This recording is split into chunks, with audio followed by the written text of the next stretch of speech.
Bienvenue à tous. Mon nom est Jean-David Dreyfus. Je suis le directeur de l'Institut d'études judiciaires. Par ailleurs, je suis professeur de droit public dans cette université. Certains visages me sont familiers. Et puis, j'exerce la profession d'avocat. Donc, ce qui explique peut-être pourquoi on m'a confié cette responsabilité de diriger l'Institut d'études judiciaires. L'objectif de l'Institut d'études judiciaires, c'est de vous préparer à l'examen et non pas au concours d'avocat, afin d'intégrer une école professionnelle de formation à la profession d'avocat, la plus connue étant, puisqu'elle se trouve à Paris, l'EFP, l'école de formation du barreau, qui se trouve à Issy-les-Moulineaux. Alors,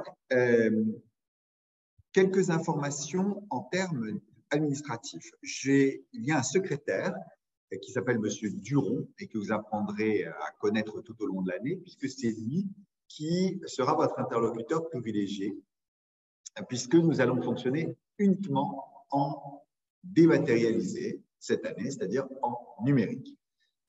Donc, aussi bien les entraînements que les cours, que donc tout ce qui est lié à la préparation aura lieu. Simplement, après les épreuves écrites, et pour ceux donc qui seront admissibles, il y aura des entraînements en présentiel pour le grand oral, de façon à vous mettre en situation comme si vous passiez le grand oral. Mais c'est dans un second temps. Toute la préparation jusqu'à l'été a lieu uniquement en distanciel et en dématérialisé. Donc, Monsieur Duron, c'est le secrétaire et c'est lui qui sera notre interlocuteur. Pour l'instant, il est absent et il rentre le 23 janvier. Donc, la personne qui s'occupe des inscriptions administratives, c'est une autre personne à laquelle vous avez déjà dû avoir affaire, qui s'appelle Madame Chaban, et qui est d'ailleurs, elle là, certains jours de la semaine. Elle a un bureau, éventuellement, vous pouvez aller la voir, mais si vous êtes là, c'est que vous êtes déjà inscrit, vous avez déjà, je pense, acquitté les frais d'inscription liés à Madame Chaban. Monsieur Duron, c'est lui qui transmettra les sujets des épreuves d'entraînement. Et Monsieur Duron, c'est celui à qui vous transmettrez vos copies. Voilà. Et c'est celui auquel vous devez transmettre aussi vos conventions de stage. Je vais y revenir si vous souhaitez faire un stage. Autre interlocuteur dont je vous reparlerai, Madame Kotic, qui est une personne qui s'occupe des étudiants qui veulent bénéficier d'un PAEH, c'est-à-dire d'un plan d'accompagnement en raison d'un handicap. Je vous expliquerai la démarche, mais vous avez la possibilité pour les épreuves écrites de l'examen de disposer d'un tiers-temps ou de bénéficier d'aménagements si vous remplissez un certain nombre de conditions. Mais évidemment, ce n'est pas à la carte, il faut obtenir la validation du siège. Monsieur Duron va maintenant, à partir de la fin janvier, procéder à votre inscription pédagogique. Vous êtes inscrit administrativement, vous avez des identifiants Moodle, normalement, mais ensuite, il faut une inscription pédagogique, c'est-à-dire le choix des différentes matières que vous allez passer à l'examen. Puisque, vous le savez, il y a des matières obligatoires, mais il y a aussi ensuite un certain nombre de matières que vous devez choisir. Donc, il va falloir que vous procédiez à votre inscription pédagogique, c'est-à-dire que vous indiquiez à M. Duron les matières que vous souhaitez passer à l'examen. Ça peut éventuellement évoluer. Le point important, c'est qu'en fonction des matières que vous aurez choisi de passer à l'examen, vous aurez des droits sur Moodle qui seront liés aux matières que vous passez. D'accord? Donc, si vous passez au hasard, donc tout le monde doit passer la note de synthèse et le droit des obligations, mais ensuite, vous pouvez passer le droit administratif et la procédure administrative contentieuse, le droit civil et la procédure civile, le droit pénal et la procédure pénale. Comme les enseignements ne sont pas les mêmes, comme les entraînements ne sont pas les mêmes, il faut que vous indiquiez quelles sont les matières que vous allez passer à l'examen. D'accord? De façon à vous préparer uniquement à ces matières.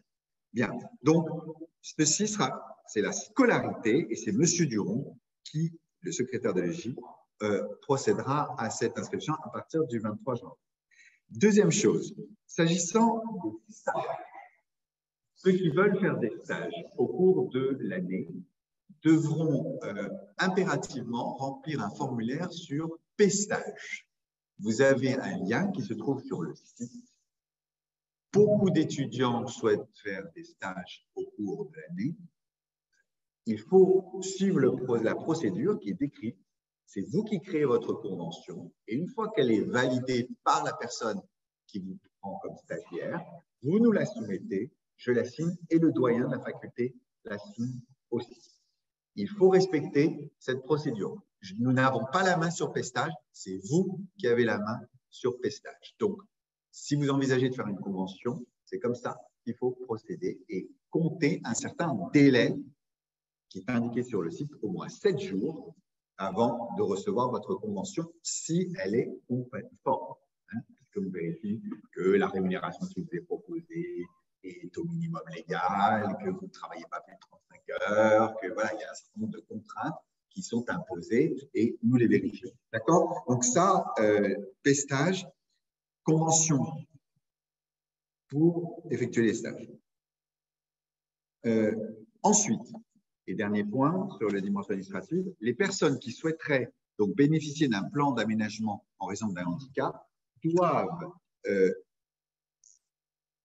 contacter soit Madame Kotic, qui a une adresse email qui est indiquée sur notre site, soit aller au pôle handicap du siège afin d'obtenir donc un plan spécifique. Ils ont vous avez jusqu'au 28 avril pour le faire. Donc, il faut que vous enclenchiez les démarches parce que vous êtes reçu par un médecin et c'est le médecin qui dit précisément les aménagements auxquels vous avez droit. Donc, ce n'est pas à la carte, ça se fait sous contrôle médical et ensuite, il y a une décision de Madame la Présidente de l'université qui vous octroie ou non un certain nombre d'aménagements pour l'examen. Il faut bien comprendre qu'avec le CRFPA, qui est l'examen que vous préparez, vous êtes en présence d'un examen national sur lequel la réglementation n'est pas une réglementation de notre université, mais une réglementation du garde des Sceaux et du ministère de l'Enseignement supérieur. Ce qui veut dire que toute une série de règles nous sont imposées au niveau national. C'est un petit peu comme si nous organisions le baccalauréat. Nous sommes un centre d'examen, donc on organise l'examen, mais il y a toute une série de contraintes qui sont dictées par le texte. L'arrêté de référence, vous êtes des juristes, c'est un arrêté du 17 octobre 2016, que vous trouverez aisément sur Internet, qui décrit le déroulé des épreuves et le déroulé de l'examen du CRFPA. Et donc, il précise les matières que l'on passe, les types d'épreuves, la durée des épreuves, les coefficients des épreuves, qui fait les sujets des épreuves, etc. Donc là, il faut bien que vous compreniez que l'IEJ de Paris-Cité ne dispose que d'une marge de manœuvre limitée quant aux modalités d'organisation de l'examen. Il doit, comme tous les autres IEJ, respecter un certain nombre de règles. Voilà. D'accord? Pas de difficulté, vous avez à peu près compris. Tout est sur notre site, de toute façon, sur le site de la faculté. Alors, s'agissant de la dimension pédagogique, l'IEJ donc organise l'examen et coordonne la préparation à l'examen du CRFPA, donc de l'accès au centre régional de formation à la profession d'avocat. Vous savez que l'examen a la réputation d'être un examen difficile. La réalité, c'est que ces dernières années, l'examen a été plus difficile, c'est très net. Et les taux d'admission ont été plus bas que les années précédentes. Depuis, ce n'est pas que depuis l'année dernière. L'année dernière, ça a été même un peu meilleur que l'année d'avant. Donc, c'est un examen qui nécessite véritablement que vous vous y préparez. Il n'y a pas de contrôle continu. Il n'y a pas de contrôle continu. Il n'y a pas de seconde session. Et on ne garde pas ses notes d'une année sur l'autre. Si on a échoué à une session, on ne conserve pas ses notes. On repart à zéro à la session d'après. En outre, vous savez, vous ne pouvez vous présenter que 3 fois à l'examen du CRFPA. Bien.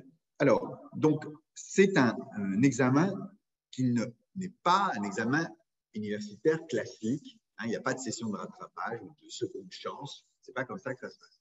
D'accord? Donc, il faut vous préparer.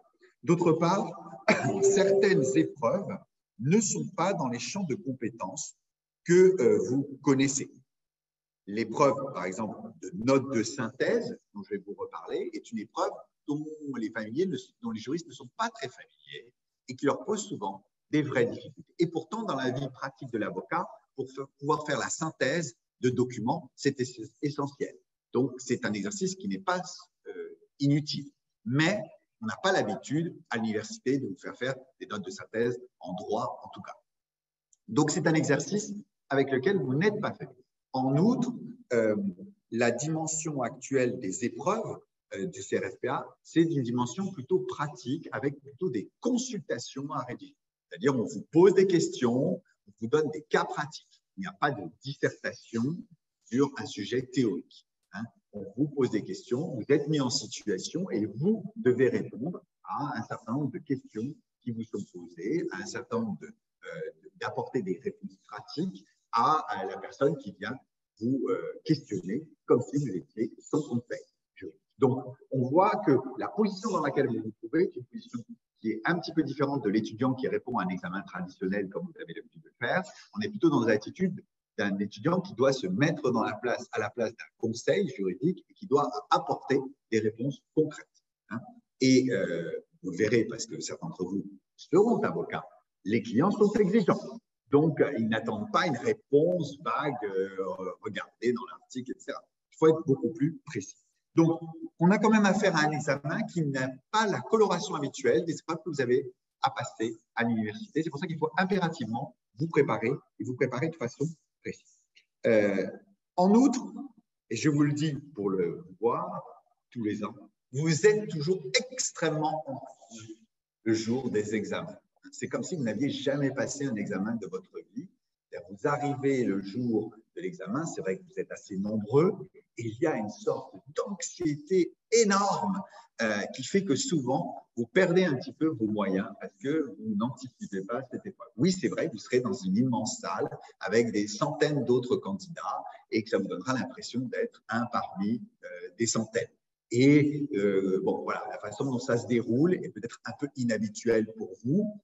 Et cette anxiété que vous aurez, parce que les conditions d'examen sont un peu particulières, ce n'est pas dans un amphi, ce n'est pas à la faculté d'écart, c'est pas, etc., font que parfois vous perdez un peu de moyens et vous n'êtes pas à 100%. Eh bien, même si vous n'êtes pas à 100% le jour de l'examen, vous devez le réussir. Et il faut réussir les 4 épreuves de suite, parce qu'elles ont lieu, vous le savez, 4 jours les uns après les autres. Vous avez 4 demi-journées d'épreuves qui se succèdent dans le temps. Généralement, lundi, mardi, mercredi, jeudi de la semaine, début septembre. On n'a pas encore les dates. Mais bon, donc il faut vous préparer parce que c'est un examen un peu inhabituel. Alors, cette année, je vous donne les chiffres, nous avons eu 38% d'admissibles aux écrits et 31% d'admis à l'issue des autres. Ça fait un tiers. Ouais. Alors, les examens du CRFPA se décomposent en examen écrit et en examen oral. L'examen écrit, c'est la phase d'admissibilité. Pour être admis, il faut avoir 10 admissibles, il faut avoir 10 sur 20. Ce n'est pas un concours, c'est un examen. 10 sur 20. Je veux vraiment vous garder à l'esprit, on n'est pas là pour vous classer. On est là pour vérifier que vous avez l'aptitude pour aller à l'école d'avocat. Donc, vous avez le bagage de connaissances nécessaire pour y entrer. Il ne s'agit pas de vous en mettre 17 ou de vous dire que vous êtes major du concours. Ce n'est pas du tout la question. Bien. Alors, l'examen écrit, donc phase d'admissibilité, il faut avoir une note moyenne égale à supérieure à 10%, 10 sur 20, pardon, pour être autorisé à passer les épreuves orales. C'est la partie nationale de l'examen. Je m'explique. Les sujets sont nationaux. Ce n'est pas moi qui les prépare, ce n'est pas les directeurs des autres CEJ, c'est une commission nationale du CNB, du Conseil national des barreaux, qui prépare ces examens, ces sujets d'examen. Les sujets sont donc les mêmes où que vous passiez le CRFPA. La commission qui prépare les sujets est composé pour moitié d'universitaires et pour moitié d'avocats. Bon, donc on voit que ça va être des sujets qui vont être mixtes. Ça va être des sujets qui sont mixtes et donc il va falloir que vous vous prépariez à voir parfois des sujets extrêmement pratiques. Pour vous donner une illustration, cette année, en procédure administrative contentieuse, le sujet était extrêmement difficile. Fait par je ne sais pas qui, mais avec des questions vraiment difficiles. Et c'est manifestement, donc le niveau d'exigence était élevé parce que la personne qui a conçu le sujet, manifestement, avait un niveau d'exigence important. Donc, et c'est certainement un avocat qui a conçu le sujet. Donc, voilà, avec une dimension très pratique, en demandant des éléments assez pratiques. Donc, ces sujets, ils sont nationaux. Il y a d'abord la note de synthèse, coefficient 3, durée 5 heures, première épreuve, la pire. Mais en même temps, celle qu'il ne faut pas rater, parce qu'elle a le plus gros coefficient. Il faut impérativement faire une note de synthèse qui tienne la route. C'est possible, c'est faisable à condition de s'y être préparé. La clé pour réussir la note de synthèse, c'est d'en faire le plus possible au cours de l'année. C'est une épreuve assez technique où il faut apprendre à avoir une certaine méthodologie, une certaine façon de travailler et il n'y a pas de raison de ne pas la réussir. Concrètement, elle consiste en un dossier documentaire de 20 documents et 30 pages à peu près, c'est des moyennes, que vous avez à analyser et vous devez produire une synthèse de 4 pages. 4 pages, pas une ligne de plus. 4 pages. Comme nous appliquons la numérisation, nous numérisons les copies, c'est une copie double, extrêmement, donc un recto, un verso, un recto, un verso. C'est 4 pages que vous rendez, pas plus. Vous devez faire une introduction et 2 parties, 2 sous-parties, dans lesquelles l'intégralité des documents se trouve. L'exigence, c'est que vous évoquiez dans votre note de synthèse la totalité des documents qui vous sont proposés dans le dossier documentaire. L'épreuve est destinée à apprécier vos capacités de synthèse et aussi la qualité de votre expression. La qualité rédactionnelle est quelque chose qui est pris en compte. Je vous le dis tout de suite, un avocat, ça doit écrire correctement. Alors, c'est-à-dire que ça ne doit pas faire de fautes d'orthographe chaque ligne. Ça doit avoir une expression claire. Ça veut dire qu'il n'y a pas à faire des très longues phrases nécessairement. Hein. Mais il faut qu'il y ait une certaine, capacité à employer les bons termes. Hein, ça, c'est important.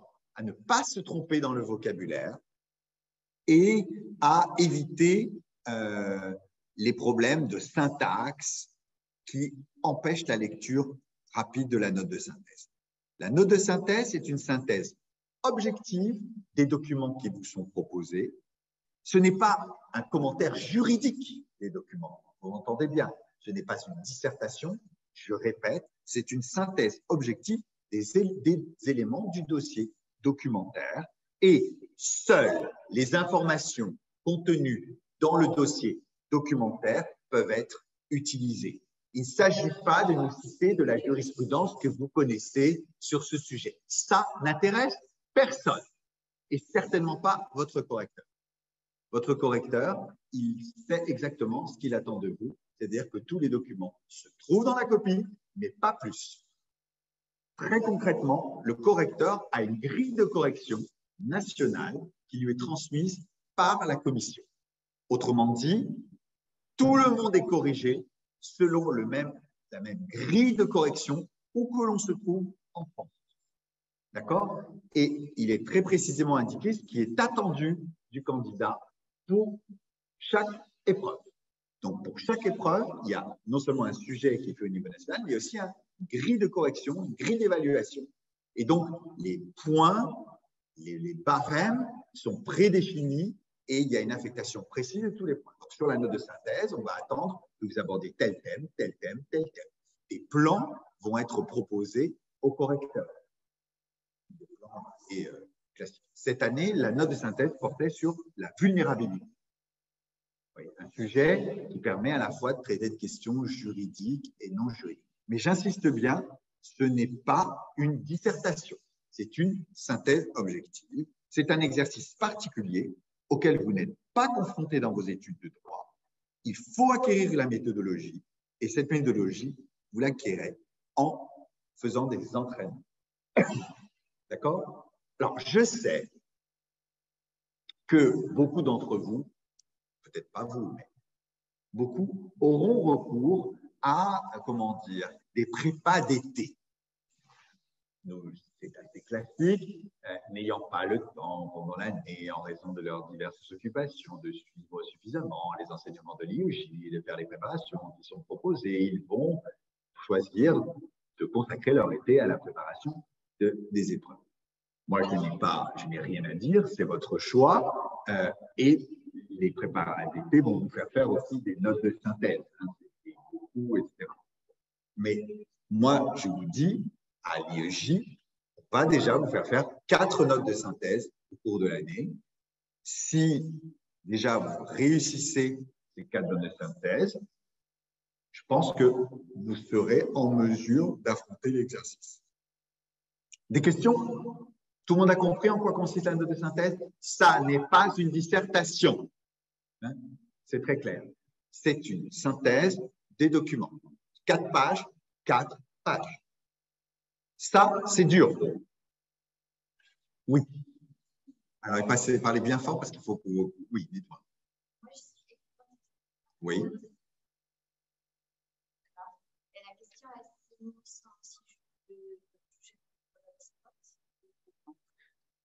il n'y a pas de prise en compte du fait que vous êtes une locuteur ou une locutrice étrangère. Ce n'est pas prévu. Donc, il n'y aura.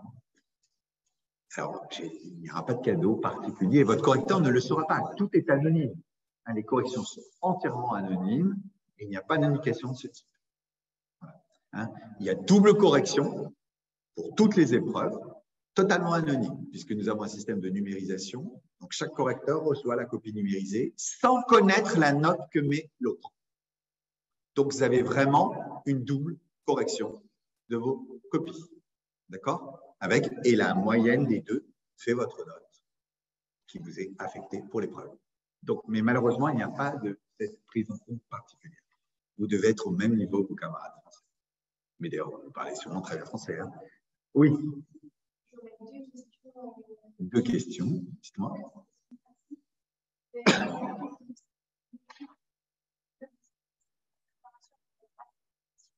Oui. Non, c'est M. Duron qui a fait l'affectation. Généralement, c'est alphabétique. Ah oui, vous serez affecté dans un groupe, mais ça ne change strictement rien pour vous. Vous irez dans le même groupe de correction et c'est lui qui affecte les copies. Donc ça, c'est pas votre… Vous n'avez pas à vous en soucier. Groupe, c'est simplement le groupe de correction, c'est-à-dire la personne qui vous corrigera. Donc, mais vous, c'est indifférent pour vous. Vous envoyez la copie et M. Duron transmettra au correcteur du groupe auquel vous êtes. Ça, pour vous, c'est neutre.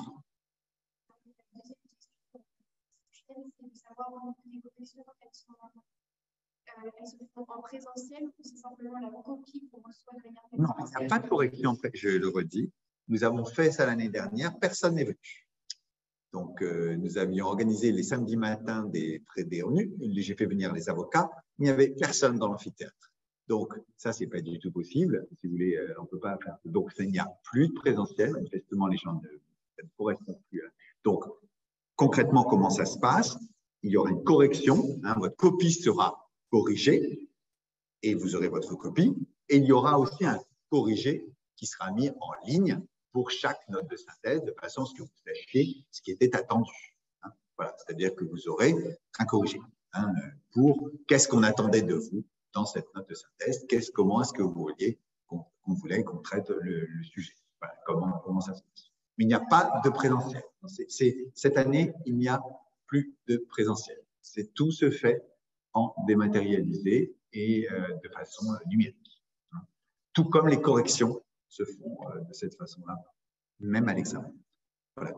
Oui, est-ce que les personnes qui suivent par Zoom ont entendu les questions, ont à peu près compris les réponses? Je suppose que oui. Très bien. Alors, deuxième épreuve, le droit des obligations. Durée 3 heures, épreuve du deuxième jour, coefficient 2. Elle peut consister en une dissertation, un commentaire d'arrêt ou texte, ou un cas pratique, une consultation. Toutes les années passées, on a eu affaire à une consultation. Il n'y a pas eu de dissertation, il n'y a pas eu de commentaire d'arrêt. Ça a toujours été des consultations. Il n'y a aucune raison que cela change. Les personnes qui conçoivent les sujets pour l'IEJ prennent en compte évidemment le type d'exercice qui vous est demandé. Le professeur qui est sur le droit des obligations ici, M. Berthiaud, peut-être certains d'entre vous l'ont eu, et c'est lui qui conçoit les sujets. Donc, là, il y a un programme qui est énuméré par l'arrêté du 17 octobre 2016, et le programme, vous pourrez le trouver aisément, il est assez volumineux en droit des obligations. Vous avez droit au code. Ce qui vous montre bien ce qu'on ne vous demande pas du par cœur. On va vous demander de répondre à des questions comme un avocat le ferait. Donc, vous pouvez amener vos codes. Alors, chaque année, beaucoup de questions. Est-ce que je peux amener un code commenté? Non. Je peux amener un code avec des annotations, mais pas un code commenté. Tout le monde comprend la différence. C'est pas, vous n'avez pas le méga code tout commenté. Mais vous avez, est-ce que je peux mettre des post-it à toutes les pages de mon code de façon à me rassurer ou le surligner? Oui, vous pouvez surligner entièrement votre code si ça vous fait plaisir, entièrement, en rouge, en vert, en bleu. Mettre 35 000 post-it, vous pouvez. Voilà, ça n'est pas interdit. Non, mais pensez-y, vous aurez besoin d'un code, du code civil, évidemment, pour civil. Mais vous pouvez, par exemple, amener le code de procédure civile. Ça peut parfois vous être utile. Bon, ce genre de questions. Alors, je vois une question. Oui, bon. Un de vos camarades disait, créons un groupe WhatsApp pour se partager les informations. Pourquoi pas? Ça, c'est votre liberté. Bien. Alors, l'épreuve de droit des obligations, c'est un incontournable. La plus grande particularité de cette épreuve ces dernières années, c'est qu'elle était longue. C'est-à-dire qu'il y a beaucoup de questions. Et souvent, les étudiants, les candidats, n'ont pas traité toutes les questions. Alors là, je me permets de vous donner un conseil tout de suite. Le but, c'est d'avoir le plus de points pour avoir la moyenne. Ne pas traiter certaines questions, c'est comme ne pas retourner la feuille et ne pas avoir vu qu'il y avait des questions côté verso de la feuille. C'est se priver inutilement de points.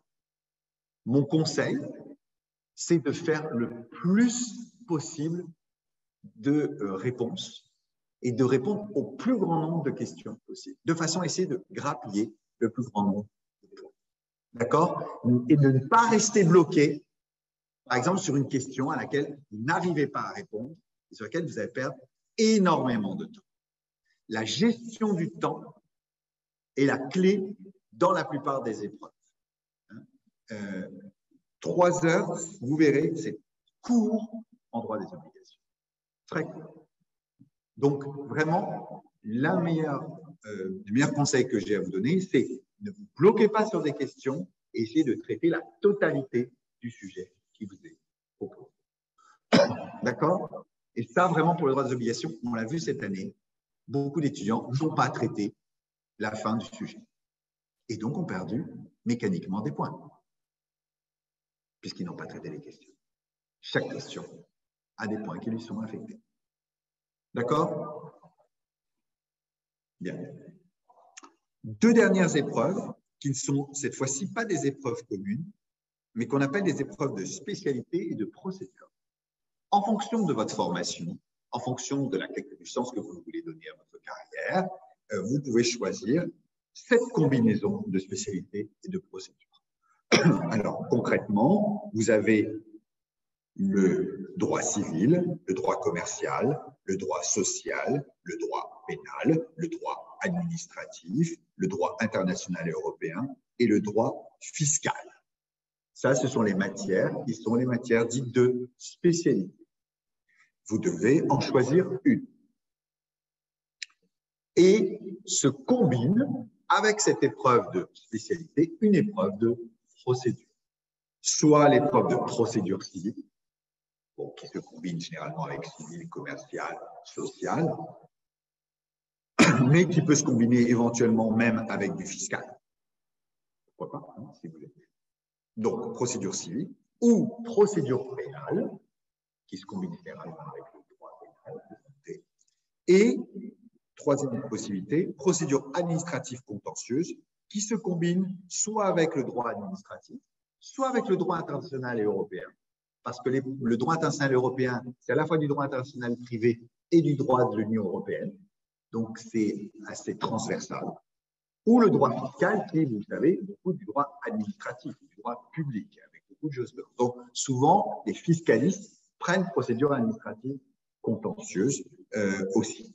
Voilà. Donc, cette combinaison possible est des choix que vous devez opérer. Alors, certains d'entre vous ont peut-être déjà passé le CRFP l'année dernière. Vous avez vu que les choix sont importants parce qu'ils vont conditionner la façon dont vous allez traiter les sujets. Alors, l'épreuve de spécialité est forcément une épreuve pratique. C'est une épreuve à vérifier l'aptitude à résoudre un ou plusieurs cas pratiques. Coefficient 2, durée 3 heures. Épreuve de procédure, durée 2 heures. Coefficient 2. C'est le dernier jour, c'est l'épreuve la plus courte, mais aussi la plus dense. Parce que vous n'avez absolument pas de temps à perdre. Chaque minute est comptée. Vraiment, vraiment, vraiment. Et c'est la dernière épreuve, et souvent, il faut le dire, vous êtes un peu moins tonique. Parce que voilà, vous vous êtes dit, mon Dieu, déjà il y a la note de synthèse, ou des obligations, etc. En général, il y a plusieurs types de candidats. Il y a ceux qui sont désespérés le premier soir. Ce n'est pas pour ça qu'il faut abandonner. Parce qu'à partir du moment où vous avez signé le bordereau d'émargement pour la note de synthèse, vous avez joué votre première chance de passage au CRFPA. Comprenez-moi bien. Ça veut dire que même si vous ne venez pas à l'épreuve de droit des obligations, de spécialité ou de procédure, ça compte comme un passage. Donc, si vous avez composé en note de synthèse, il faut venir composer aux autres matières, puisque de toute façon, ça vous sera compté comme un passage. D'accord? Donc, ne vous désespérez pas si vous avez l'impression d'avoir complètement raté la note. Bon, mais ça demande, vous voyez, aussi une préparation un peu, comment dire, physique. Hein?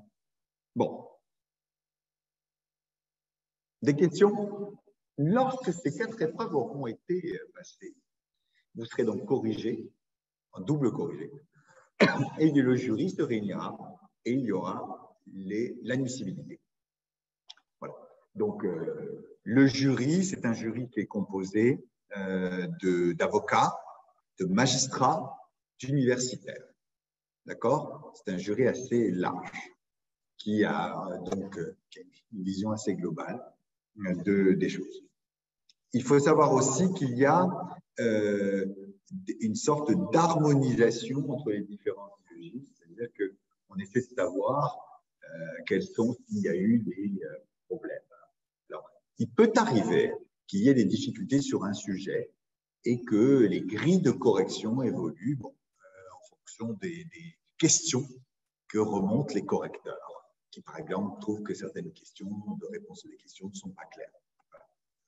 Mais bon, le gros morceau tout de même de l'admissibilité, c'est quand même de réussir à tenir les 4 épreuves, 4 jours de suite. D'accord? En général, vous partez sans regret à la fin de ces épreuves et vous ne perdez pas 1 minute pour partir lorsque vous avez fini. Bien. Admissibilité. 36% cette année. Des questions? J'aimerais juste savoir par rapport aux notes de synthèse qu'on va faire avec vous, on doit les composer. C'est pas moi, hein? Oui, oui, dites-moi. Donc, on doit les composer par écrit et ensuite les scanner ou bien on vient juste une composition sur ordinateur suffit? Non, non, vous composez sur Word et vous envoyez votre Word à M. Duroux. Transmet. Voilà, il n'y a pas de format. Mais ce qu'on va faire, c'est qu'on va sûrement vous demander de composer sur la feuille que vous aurez le jour de l'examen. Parce que vous savez, comme je viens de le dire, mademoiselle, on utilise une feuille particulière d'examen qui est une feuille juste avec des lignes. Et donc, mademoiselle, je pense que pour vous, le plus utile, puisque c'est manuscrit, ce serait de vous entraîner dans les conditions réelles, si vous pouvez, c'est-à-dire de scanner, oui, la feuille d'examen telle qu'on l'utilisera le jour de l'examen. Je ne sais pas si vous comprenez ce que je veux dire, mais c'est peut-être une façon de vous entraîner. Parce qu'évidemment, la façon dont vous rédigez est importante. Est-ce que vous me suivez? C'est-à-dire qu'il y a une feuille type qu'on utilise, qu'on mettra en ligne, et ça peut être quand même utile pour vous d'utiliser cette feuille type de façon à ne pas être désarçonné le jour de l'examen. C'est-à-dire que le jour de l'examen, vous aurez exactement la même feuille, vous aurez exactement le même nombre de lignes à remplir. Parce que, bon, là, vous pourrez mieux vous organiser. Donc, vous pouvez tout à fait le faire en Word. Il y a un nombre de mots auxquels ça correspond. Mais moi, mon conseil, c'est plutôt d'utiliser la feuille type qu'on mettra en ligne qui vous permettra vraiment de rédiger exactement comme vous le feriez le jour de l'examen. D'accord. Oui, très clair. Merci. J'ai une question, s'il vous plaît. Je vous en prie. Je suis arrivée un peu tardivement, du coup, je ne sais pas si ça a été dit. Si ça a été dit, je suis désolée. Est-ce que les cours de l'IEJ et les séminaires de correction seront enregistrés comme cette réunion ou il faut absolument y assister en présentiel et si on vient pas? Je n'en ai pas encore parlé, mais je vais en parler. Ah, d'accord. Ok, très bien, merci. Ça ne relève pas de ça relève de chaque enseignant. Ça relève de la responsabilité de chaque enseignant. Donc, certains les enregistrent, certains ne les enregistrent. Je n'ai pas le pouvoir de les contraindre à enregistrer. Je leur demande de l'enregistrer, mais certains ne le veulent pas, parce qu'ils ne veulent pas que leurs paroles soient fixées pour l'éternité. Donc, bon, voilà. Ça, je n'y peux rien, c'est leur droit, c'est leur Zoom, c'est leur propriété intellectuelle. Donc, s'ils ne veulent pas s'enregistrer, ils n'ont pas à le faire. Moi, je leur demande de le faire, la plupart le font, mais il y a quelques, comment est-ce qu'on pourrait dire, réfractaires, voilà, personnes qui ne veulent pas le faire. Voilà. Donc, alors, mais je vais y revenir, je n'ai pas encore traité cette question. Deuxième étape de l'examen, l'oral. Alors, premier examen oral, la langue. La langue anglaise. Épreuve de langue, anglais pour tout le monde, affecté d'un coefficient 1. Je vous expliquerai comment on vous prépare. La nature de cette épreuve, c'est un texte chez nous et elle dure 15 minutes. 15 minutes de préparation, 15 minutes d'oral. Et donc, vous avez un texte et vous devez, devant un examinateur, parler de ce texte et ensuite vous poser des questions. Cette année, il y aura une liste de textes qui seront préparés tout au long de l'année. Et c'est sur cette liste de textes que vous serez interrogé. On a réfléchi avec votre professeur de langue. Ça devient trop complexe. Donc, on va faire une liste de textes, un grand nombre de textes. Vous aurez, c'est pas 5 textes, voilà, ce sera plutôt de l'ordre d'une trentaine de textes.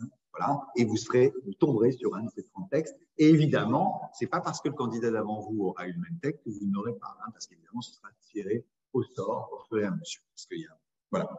Donc, une liste de textes qui seront préparés tout au long de l'année et qui seront ceux sur lesquels vous passerez à l'examen. D'accord? Donc, j'espère que vous parlez anglais. Si vous ne parlez pas anglais, il est temps de vous y mettre. Si vous ne parlez pas anglais, je vous dis parce que c'est arrivé, vous aurez une mauvaise note. Et ne venez pas me dire, Monsieur Dreyfus, c'est injuste, je ne parle pas anglais.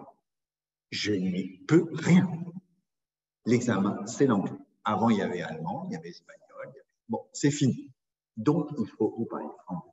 Et si vous ne parlez pas anglais, il n'est pas trop tard pour aller faire un stage quelque part. Ou en tout cas, vous familiariser avec l'anglais. D'accord? Attention, ne négligez pas. Vous pouvez avoir une très bonne note. Une très bonne note en anglais, c'est des points en plus. D'accord? Parce que vous arrivez aux oraux comment? Vous êtes admissible. Ça veut dire que vous avez 10 ou plus. Si vous avez 10, il faut que vous ayez au moins 10 aux épreuves orales. Si vous avez eu 12 aux épreuves écrites, vous avez en quelque sorte des points d'avance. Un peu comme au bac français de mon époque, au baccalauréat. Enfin, voilà, vous avez des points d'avance. Vous avez des points en plus. Donc, si vous avez une un peu moins bonne note aux oraux, ben, ça peut tout à fait se compenser avec vos notes d'écrit. D'accord? Donc, là, c'est à voir. Ne négligez pas l'anglais. Si vous arrivez à avoir une bonne note en anglais, c'est des points. Si vous avez une très mauvaise note en anglais, et c'est arrivé cette année, il y a des personnes qui n'ont pas eu le CFPA parce qu'ils ont eu 1 en anglais. Et comme ils ont eu une mauvaise... Ah oui, mais... Donc, ils ont perdu des points. Ils ont eu 10 au grand oral. Ils avaient 10 aux écrits. Eh bien, ils ne sont pas ici. Ils ne sont pas allés. Donc, moi, je vous dis, ne négligez pas. L'anglais, ce n'est pas l'épreuve la plus essentielle, mais ce n'est pas à prendre à la légère. D'accord? Et surtout, ça peut très bien marcher. Bien. Alors, ensuite, on arrive à l'épreuve la plus difficile, qu'on appelle le grand oral, c'est-à-dire l'exposé discussion. Alors, cette épreuve, vous savez que c'est une épreuve qui dure 45 minutes après 1 heure de préparation.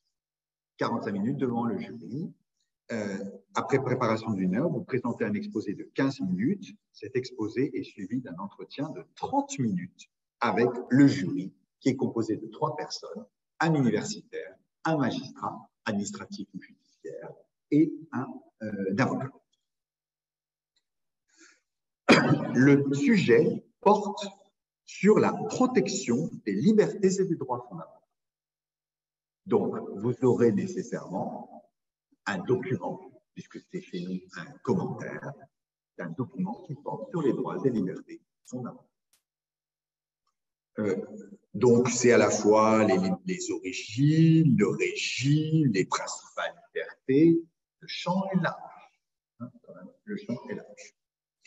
Une fois que vous aurez présenté votre exposé discussion en 15 minutes, sous la forme d'une introduction ou d'un plan apparent et que votre jury pourra évidemment capter, celui-ci vous posera 30 minutes de questions, 15 minutes sur votre sujet, puis, c'est la nouveauté, 15 minutes sur votre culture juridique générale.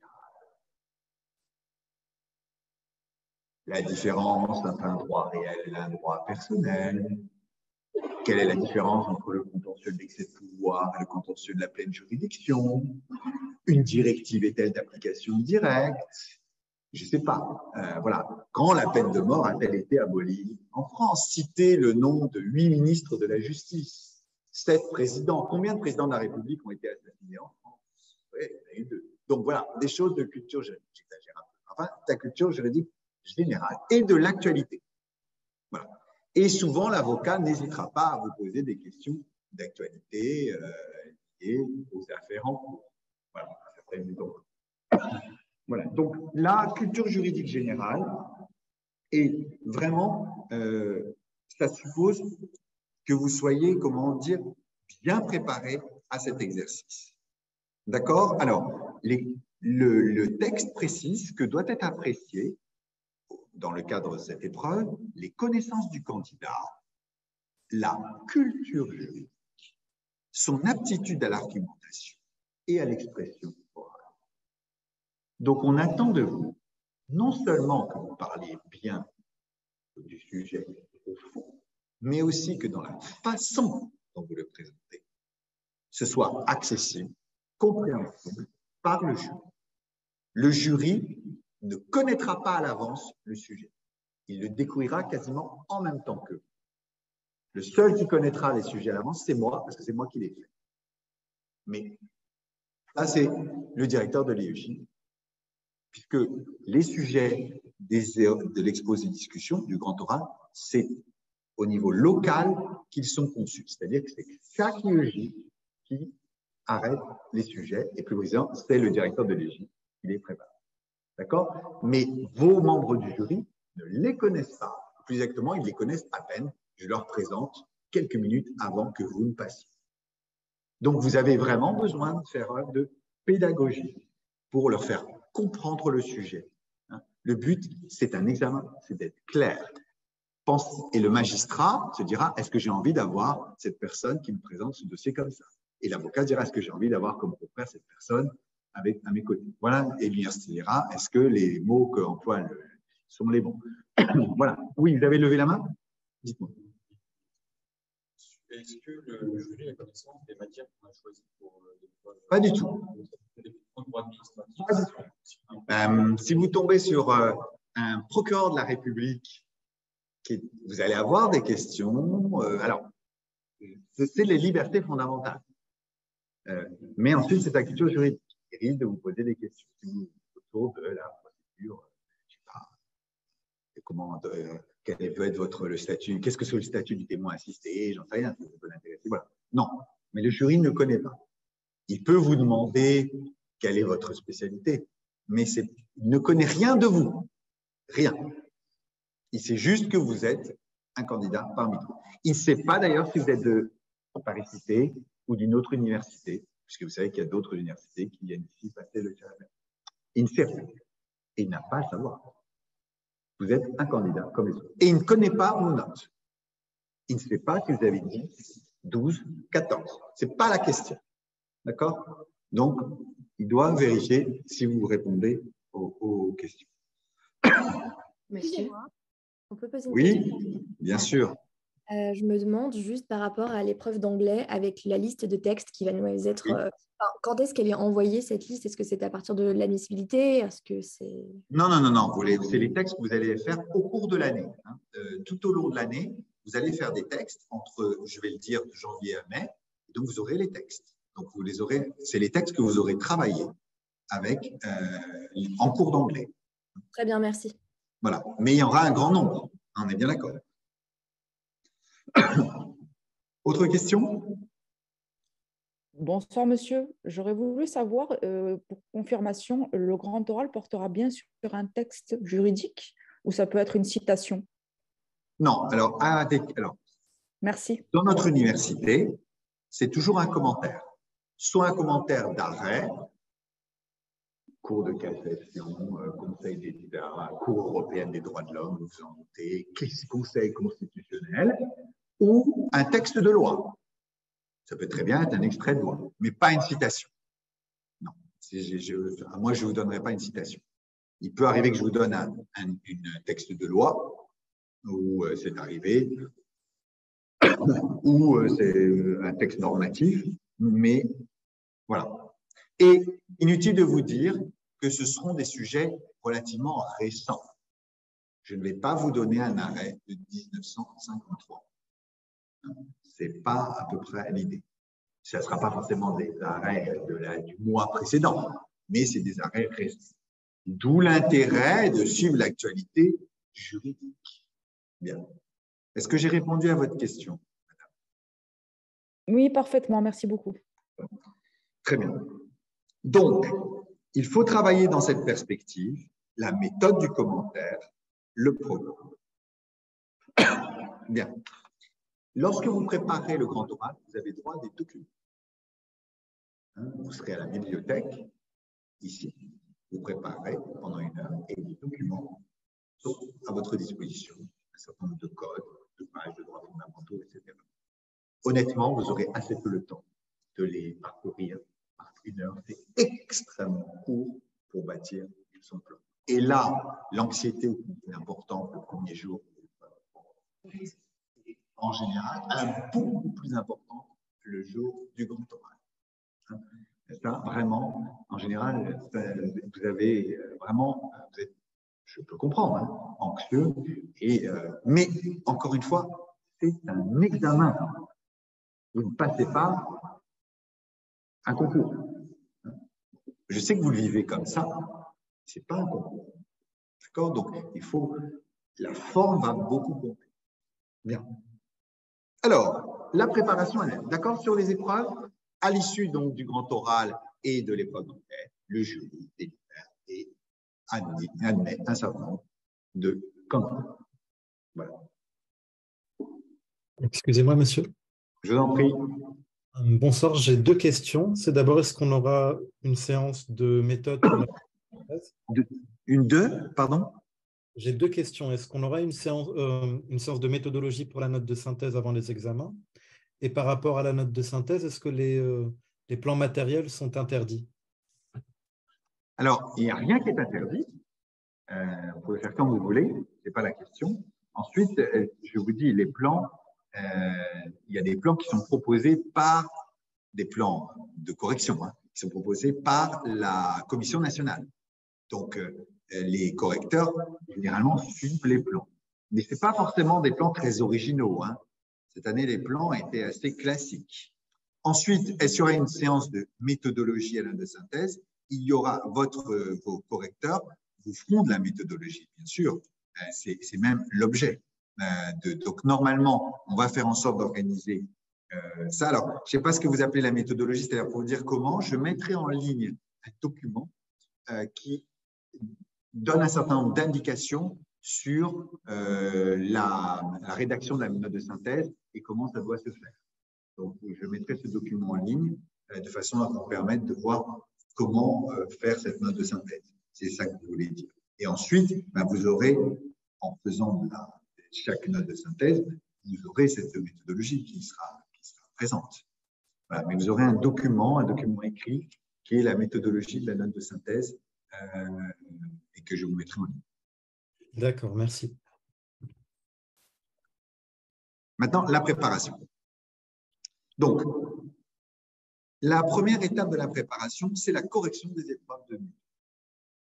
Vous avez le calendrier, plus exactement le planning de toute la préparation sur le site.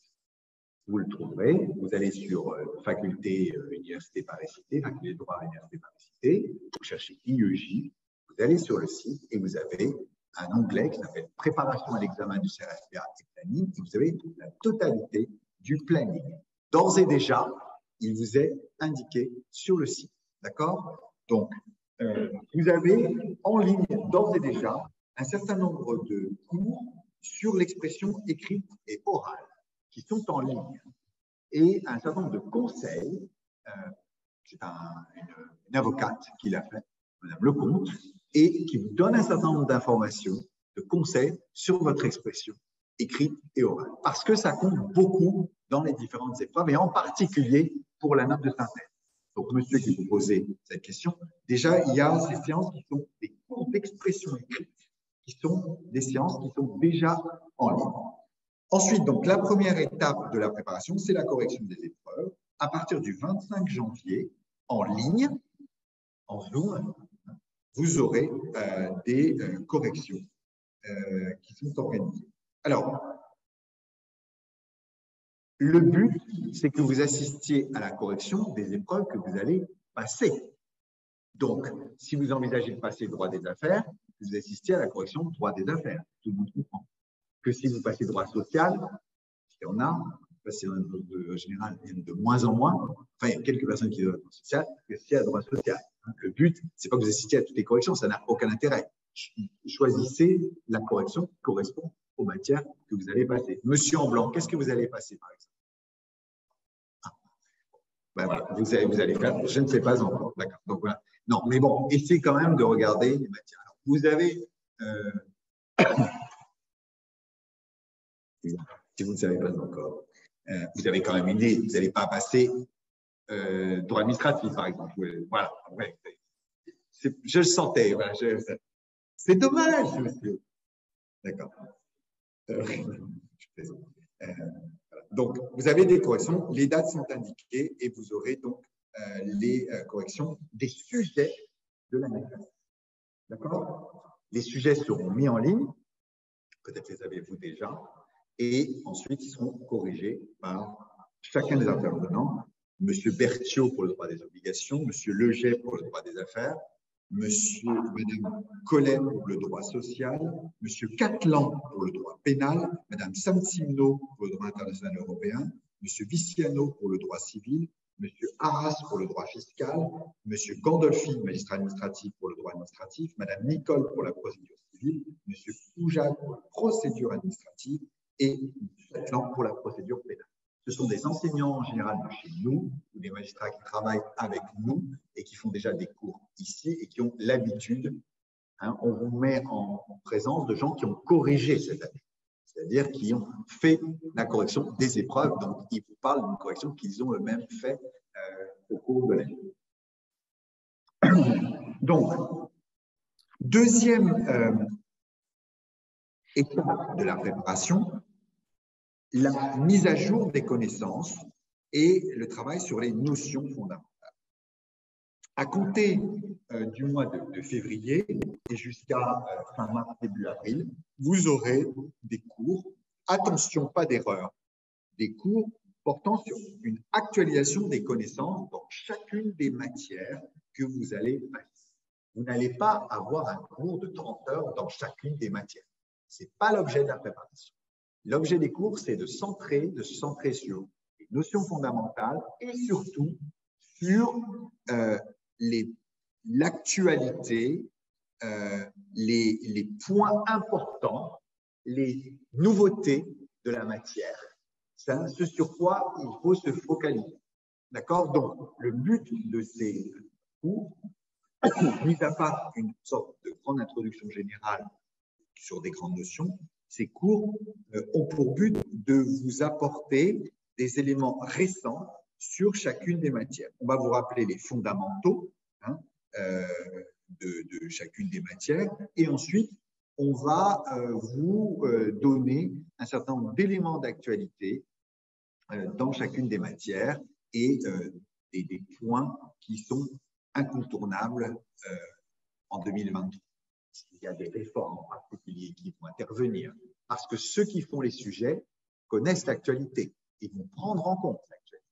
S'il y a eu des grands arrêts dans certaines matières, d'endroits qui seront sûrement présents dans les sujets. Donc, l'idée, c'est de coller quand même. Ce n'est pas de vous refaire un cours comme vous avez eu à l'université. Ce n'est pas l'objet de la préparation. C'est vous donner des éclairages précis sur un certain nombre de points d'actualité de chacune des matières. D'accord? C'est beaucoup plus utile. Par ailleurs, il y aura des fascicules d'actualisation qui seront mis en ligne à la fin de la préparation pour les matières type droit européen international, etc. Donc, vous aurez des fascicules d'actualisation qui vous permettront d'avoir le dernier état de la jurisprudence dans telle et telle matière. Certains enseignants feront en plus quelques cours spéciaux. Madame Samsimno, qui est responsable du contentieux européen, fera un cours spécial de contentieux européen. Donc, pour ceux qui passent cette matière de droit international et européen, eh bien, ils auront un cours spécifique sur cette matière. D'accord? Donc, ensuite, on verra s'il y a besoin, dans certaines matières, de cours supplémentaires ou d'actualisation supplémentaire. Mais donc, pour chaque matière qui sont présents à l'examen écrit du CRFPA, vous aurez donc une mise à jour. Et ce seront les mêmes personnes quasiment que celles que je vous ai énumérées tout à l'heure qui feront ces mises à jour. C'est-à-dire, c'est des enseignants, des personnes qui travaillent ces matières et qui connaissent parfaitement, d'une part, le type de sujet et d'autre part, l'actualité. D'accord? Ces cours ont lieu en ligne. Vous les avez déjà, ils sont indiqués, les dates sont indiquées sur le site de l'IEJ. En outre, dès janvier, le 31 janvier, commence l'anglais. Tous les mardis, vous aurez anglais. Si vous le souhaitez, évidemment. Ce seront des séances en Zoom. Ce seront des séances en Zoom par M. Pensier qui les enregistrera. 18h30, 20h30. Ah oui, il y a un point que je n'ai pas évoqué, c'est que tous les cours ont lieu en fin de journée. Pour des raisons de disponibilité et des intervenants et de vous, qui parfois êtes en stage, c'est le soir. Oui. Alors, ils seront uniquement en ligne, c'est-à-dire ils ont uniquement Zoom et, je vous le redis, j'ai demandé aux enseignants d'enregistrer leur Zoom, donc libre à eux ou non de le faire, puisque c'est eux-mêmes qui gèrent leur cours. D'accord? Ah non, pas de présentiel. Il n'y a plus de présentiel parce que, encore une fois, c'est pas l'année dernière, Monsieur Leger avec 5 personnes en amphi. Monsieur Leger, il ne vient pas pour 5 personnes. C'est parce que... Donc non, pas de présentiel, tout étant distanciel. C'est très simple cette année. Il n'y aura du présentiel qu'après les écrits pour les personnes qui vont préparer le grand oral, parce que là, il faut vraiment qu'il y ait un présentiel. Alors, les cours de langue anglaise, 13 séances, tous les mardis. Excusez-moi. Oui, de 18h30 à 20h30. Oui. Excusez-moi, je suis désolée de vous couper. Bonsoir, monsieur. Petite question, vous disiez que les cours n'étaient pas forcément enregistrés, donc bien entendu, c'est une liberté de la part des professeurs. La question, c'est est-ce qu'on aura connaissance des cours qui seront enregistrés ou non, pour qu'on puisse s'organiser aussi pour être certain d'être en ligne au moment des Zooms quand les professeurs n'enregistrent pas leurs cours. Enfin, là, par exemple, vous avez indiqué que le cours d'anglais le serait. Donc, on sait que le mardi soir, par exemple, c'est pas très grave si on n'est pas en direct, mais sur les autres cours, comment est-ce qu'on va savoir s'ils sont enregistrés?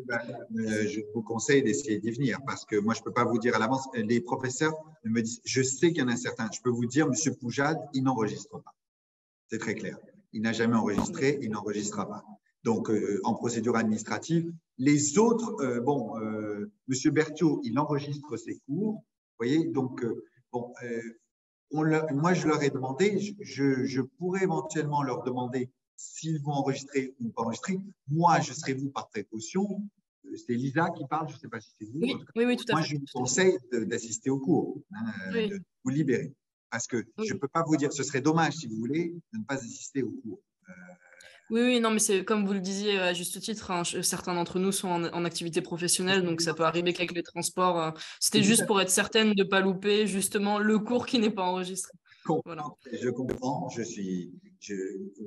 comprends très bien. C'est pour ça qu'on ne les met jamais avant 18h quand même, voire 18h30 pour le temps. En outre, en distanciel, je ne sais pas, c'est idéal dans le transport en commun de suivre le cours. Non, les enfants. Non. Bien, monsieur.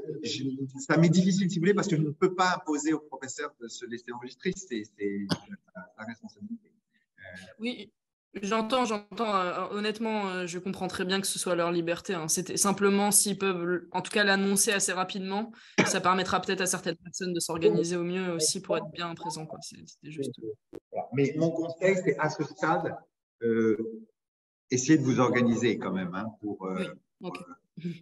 Mais je ferai, de toute façon, je redemanderai, on a un petit peu de temps parce que ça commence qu'en février, mais je redemanderai aux enseignants, dans toute la mesure du possible, d'être enregistrés. Mais par exemple, vous voyez, M. Daugeron, qui est le cours d'introduction aux grandes notions, il ne s'enregistre pas. Alors, je vais lui redemander, mais il ne voulait pas être enregistré. Enfin, c'est en avril. Voilà. Merci pour votre réponse. Donc, ensuite, en anglais, il y a des séances de révision après les résultats de l'admissibilité et qui auront lieu en présentiel. Mais j'ai bien dit après les résultats de l'admissibilité pour les personnes qui passent moins. Alors, autre cours extrêmement important, le cours de liberté et de droit fondamental, qui prépare le grand oral. Même si vous n'êtes pas sûr d'être admissible, vous faites comme si. Tout à l'heure, quelqu'un a frappé à ma porte et m'a dit « Oh là là, si je ne l'ai pas, comment je vais faire ?» Il ne faut pas se mettre dans cette perspective. Vous allez l'avoir. Hein? Si déjà vous vous dites « Je ne vais pas être admissible », ça, ce n'est pas possible. Vous êtes là pour réussir l'examen. Donc, il y a d'ores et déjà des cours. Alors, c'est un grand cours qui est fait par M. Kissangoula et qui a lieu tous les lundis de 18h30 à 20h30 à partir de fin mars. Ensuite, M. Kissangoula et moi-même assurons l'entraînement au grand oral, ensemble, en présentiel, et ce sera après les résultats, enfin, après les écrits. Donc, ce sera en octobre. D'accord? Et là, nous verrons. En général, on est dans un amphithéâtre et on vous donne très concrètement. Par ailleurs, M. Buzal vous fait un cours sur l'histoire des libertés fondamentales et qui auront lieu donc les mardis, mais plus tard, ça c'est pour aussi le grand oral. D'accord? C'est à peu près. Oui, mademoiselle. Vous aurez une liste qui sera publiée. C'est pas moi qui la prépare, c'est une liste officielle qui est établie par les directeurs d'IEJ et on a cette liste. Donc, elle est en ligne d'ailleurs. Hein. Voilà. Alors, vous parlez des documents auxquels vous aurez droit pour les écrits ou pour les oraux? Une liste de livres qui sont prévus. C'est assez banal. Hein. Vous allez des livres sur les libertés fondamentales. Mais il y a une liste, en effet, de documents auxquels vous pourrez avoir accès. Mais c'est un peu tôt. Enfin, là, pour le coup, enfin, c'est bien de vous anticiper. Bon, pensez au grand oral un petit peu après. Bien, ensuite, ça, ce sont les cours. Ensuite, il y a des entraînements. 4 entraînements pour les notes de synthèse, 3 entraînements pour les matières juridiques. D'accord? Donc, les compositions aux entraînements seront envoyées par mail au bureau de l'IEJ à M. Duron. M. Duron, alors, il y a le planning de la préparation, il met en ligne le sujet. Par exemple, le sujet de note de synthèse numéro 1 sera mis en ligne le 23 janvier, du 23 au 30, et il faut envoyer votre sujet le lundi d'après à 8 heures, votre devoir. Tout le monde comprend. On met en ligne le sujet, vous avez la semaine pour préparer, je vous laisse quand même un temps. Justement, Lisa, on prend en compte le fait qu'un certain nombre de vous travaillent et donc ne peuvent pas tout le temps se libérer.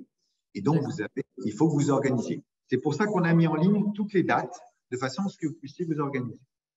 Vous n'êtes pas obligé de faire ce n'est pas une obligation. Vous pouvez en faire une et pas la deuxième et puis faire la troisième. C'est un peu à la carte, évidemment. Hein, mais bon, ça, c'est à vous de voir en fonction de vos disponibilités. Il peut y avoir des semaines où vous êtes plus chargés. Certains d'entre vous sont peut-être encore en M2 et vont avoir des périodes beaucoup plus chargées que d'autres.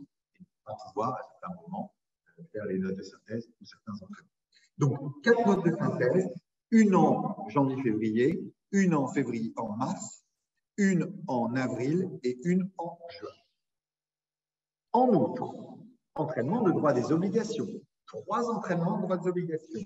Un en mars, avec remise en avril, un en mai et un en juin. Ça se combine. Tout le monde doit faire, enfin, si vous voulez tout faire, vous allez faire les notes de synthèse et le droit des obligations. En outre, il y a aussi les entraînements de spécialité et de procédure. Entraînement 1 de spécialité et de procédure, les sujets sont donnés du 20 au 27 mars, remise le 11 avril. Entraînement 2, 23 au 30 mai, remise le 12 juin. Dernier entraînement, 19 au 26 juin, remise le 10 juillet. Tout est sur le site. Ce qui veut dire quand même que vous avez quand même un rythme qui va être assez soutenu si vous faites tous les entraînements. Parce que vous avez les entraînements de notes de synthèse, de droit des obligations et de votre spécialité et de votre procédure. Bon, je pense que personne n'a rendu tous les entraînements l'année dernière. Voilà. Mais on a fait en sorte, si vous voulez, de décaler quelque peu toutes les matières de façon à ce que vous n'ayez pas tout à rendre au même moment. Mais bon, il y a un problème d'organisation très net. Il faut que vous vous organisez pour préparer vos sujets en temps et en heure. Ça va? Des questions? Oui, je vous écoute.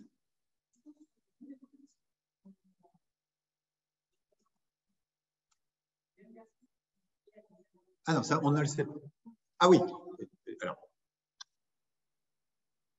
ce sont des personnes qui corrigent l'examen. Mais ce ne sera pas forcément la même personne. Parce que ce n'est pas comme ça que ça se passe. L'affectation des copies est alors totalement aléatoire lors de l'examen. Mais les personnes qui corrigent les groupes de notes de synthèse ou même les entraînements, ce sont des correcteurs que nous utilisons lors de la correction des examens, de façon à ce que ça soit au plus près des exigences qu'on va avoir. Ah oui, non, évidemment. Donc, vous êtes avec des correcteurs, des personnes qui corrigent les examens du CRFPA pour nous. Mais comme vous avez un gros volume, il y a d'autres correcteurs qui s'ajoutent, hein, puisque on avait 24 groupes. On a 80 groupes de correction quand même, hein, pour l'IEJ. Voilà. Mais oui, les personnes que vous voyez là, ce sont des gens qui corrigent aussi l'épreuve de notes de synthèse ou autre de l'examen. Oui, monsieur. Non, ils ne vont pas qu'indiquer une note, ils vont aussi vous donner un certain nombre d'éléments de correction sur la façon dont vous avez abordé un certain nombre de points, votre méthodologie est défaillante, etc. Et il y aura un corrigé. Pour chaque note de synthèse, par exemple, vous aurez un corrigé sur ce qui était attendu de l'étudiant, pour cette note de synthèse. D'accord? Oui. Deuxième question. Les épreuves orales. Je le dis parce que vos camarades ne vous entendent pas. Oui. Absolument pas. Vous n'avez absolument pas accès au sujet. Alors, il y a des tas de sites qui vous référencent les sujets, qui les ont collectés. Je suis sûr que vous pourrez les trouver sur Internet.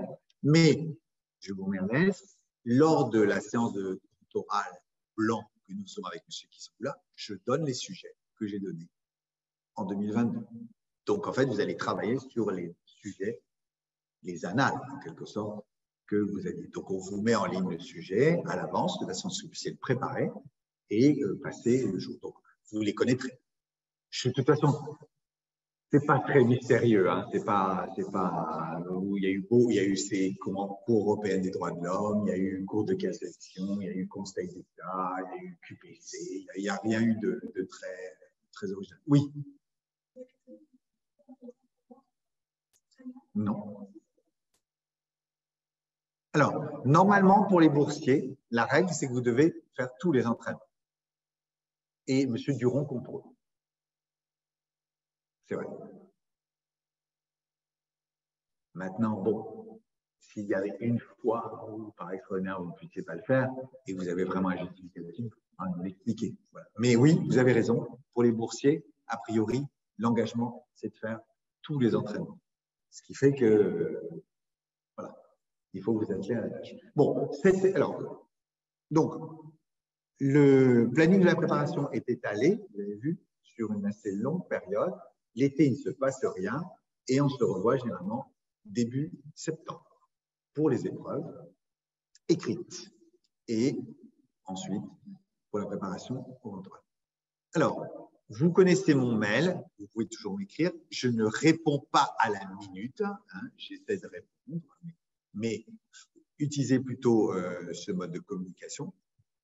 S'il y a des difficultés, n'hésitez pas à m'en faire part, mais votre interlocuteur, c'est plutôt M. Duron en première, c'est lui qui vous répond. Il répond toujours, mais vous êtes près de 900 inscrits. Il est 1. Donc, je sais que vous êtes unique et que vous attendez une réponse immédiate, puisqu'en ce moment, c'est moi qui gère les conventions de stage, donc il faut répondre immédiatement à la demande de convention de stage. Mais malheureusement, il faut que vous compreniez aussi qu'il faut un certain délai. Et je vous engage à respecter les remises de copies aux dates auxquelles on vous demande de remettre les copies. Parce que sinon, hein, je vais avoir, je le sais très bien, sur mon ah, je n'ai pas pu, il s'est passé, voilà, mon ordinateur s'est cassé, j'ai perdu, voilà. Franchement, essayez de respecter les dates. Vraiment, c'est indispensable pour le bon fonctionnement de la préparation et pour que vous soyez corrigé, tout simplement en temps délai, sans trop de retard. Des questions? Oui, monsieur. Pour ceux qui, en fait, reviendraient sur les bancs de l'université, c'est bien.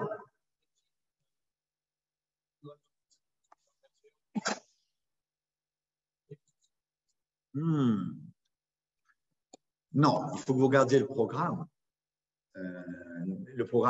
du CRFPA. Non, et ensuite, mais ça va être des ouvrages extrêmement classiques de deuxième année.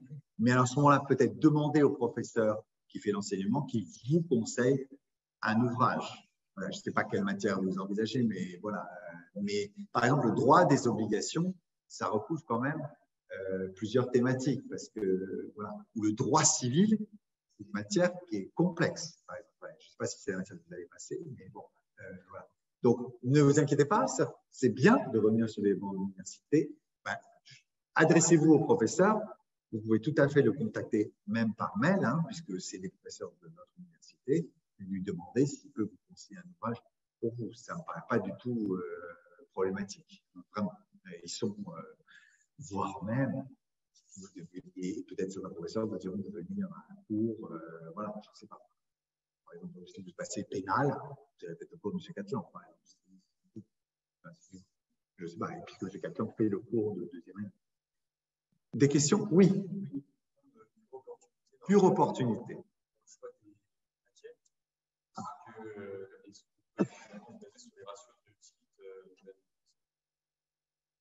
C'est-à-dire On a une formation plutôt généraliste, le choix entre civil et pénal. Sachant que pénal, c'est peut-être un peu plus. Non, bon, je pense que non, il n'y a pas de. Il y a un gros volume de personnes qui passent à faire, hein, et pénal. C'est les deux grosses matières en spécialité et qui sont couplées avec procédure pénale et procédure civile. Voilà. Ça, c'est le gros des volumes et des groupes. Civil, c'est une matière assez difficile. Mais, bon, si vous êtes civiliste, ça peut être payant. Mais le programme est assez. Non, je ne peux pas vous donner je n'ai pas de ratio. Je sais qu'on dit que le droit pénal paye assez bien. Enfin, si vous n'êtes pas pénaliste, la procédure pénale, vous n'allez pas la découvrir maintenant. Hein, voilà. Donc, bon, c'est pas voilà, l'intérêt du pénal, c'est que ça peut vous permettre un peu d'anticiper sur le grand oral. Parce que quand même, le grand oral, il y a des dimensions pénales. Voilà. Mais bon, honnêtement, ne vous lancez pas dans une matière dont vous n'êtes pas spécialiste. Certains d'entre vous font des M2. Quand même, vous suivez les matières dans lesquelles vous êtes dans votre M2.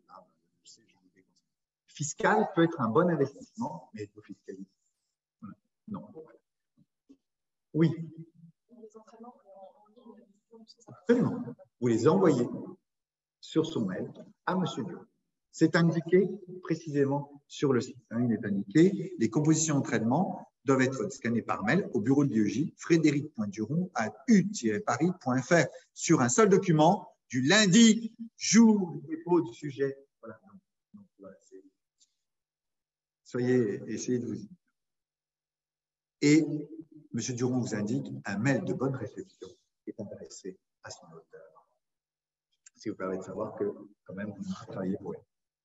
Est-ce que vous avez encore des questions? Bon, soyons optimistes. Oui. Est-ce qu'il est possible d'effectuer plusieurs stages? Alors, c'est possible, mais il y a une durée limite. C'est-à-dire que vous n'allez pas faire. Votre année n'est pas censée être une année de stage. Vous pouvez faire un stage. Alors, je ne sais pas, parce que vous voulez faire un stage du 1er janvier 2023 au 31 décembre 2023.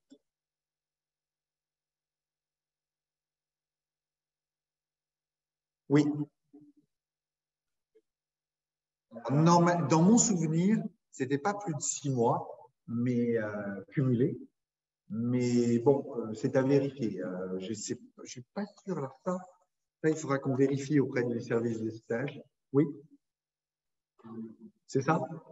Oui, c'est ça. Donc, vous pouvez en faire un, mais ce n'est pas normalement plus de 6 mois. C'est déjà beaucoup. Attention au stage. C'est très bien. Et puis, ça vous permet d'être égalisé de votre partie. Mais j'ai vu certaines conventions en stage, vu les rémunérations, les gens vont travailler pas 35 heures. Hein, je vais pas. Bon, voilà. Ceux qui sont là le savent. Comme vous allez dans certains cabinets, ça va être du non-stop. Et vous n'allez pas préparer le CRFPA comme ça. Donc, si vous faites des stages, organisez-vous quand même pour vous dégager du temps, au moins certaines périodes, pour préparer. Voilà, parce que honnêtement, dans un cabinet d'avocat, c'est pas du 8h, 17h. C'est rare. C'est une merveilleuse profession. Je voudrais finir sur ça. C'est une merveilleuse profession. Non, non, vraiment, je le dis franchement, qui a beaucoup changé ces dernières années. Il y a 35 000 avocats à Paris, dans la zone parisienne, 35 000 avocats, 9 000 plaidants, 26 000 non plaidants. C'est-à-dire que la plupart des avocats ne plaident pas à la cour, ils travaillent en cabinet. Ils ne vont jamais au tribunal. Hein, ils font du conseil juridique. Donc, mais c'est une belle profession. Maintenant, elle demande que vous prépariez vraiment sérieusement si vous voulez réussir les examens. Voilà. On s'en tient là. C'est à peu près clair pour tout le monde. Eh bien, bonne année et bonne préparation.